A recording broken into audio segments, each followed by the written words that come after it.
في البداية عايزين نتكلم عن ورشة العمل النهاردة والدور المتبادل بين حزب العمل النرويجي وحزب مصر الديمقراطي.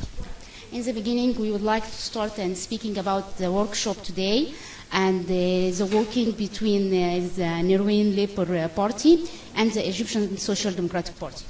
Yeah, the relation between the parties are really good, and we are so happy to participate with the Egyptian Social Democratic Party here in Alexandria to give our best experiences on what women can do.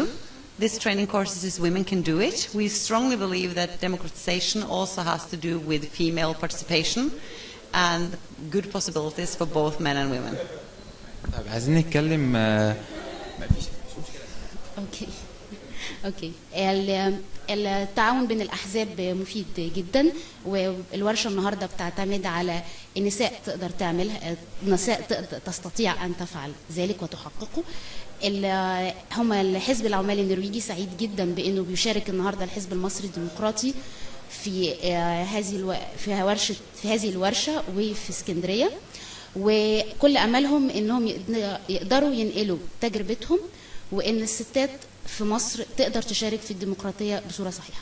عايزين نعرف ايه الحلول الامثل علشان مشكله المراه في مصر تتحل. They would like to know what is the best solutions for the problem of the Egyptian women.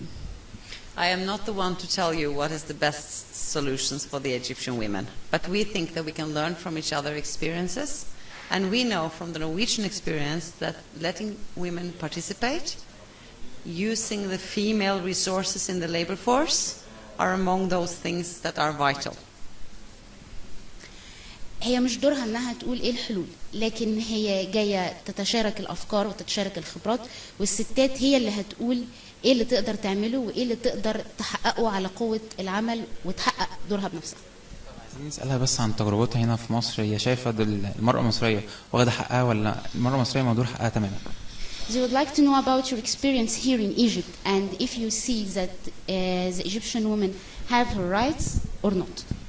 I am not the right person to ask about that. We came last night to Alexandria, and the Norwegian Labour Party is doing courses based on the Norwegian experiences, which we want to share. It's a solidarity project between women in the social democratic parties. We do think it's important that all countries use the resources that half of the population represents. أنا مش الشخص المناسب اللي أتكلم عن الموضوع ده، لأن أنا وصلت امبارح بس اسكندرية. أنا جاي أتكلم عن تجربة حزب العمل النرويجي، وإحنا جايين نشارك خبرتنا مع الستات في مصر. طب في النهاية عايزين ننقل تحياتنا من شبكة الممارسة الإخبارية للأستاذ. In the end, they would like to share their greetings for you from the correspondent network to you. I didn't understand. They would like to share their greetings.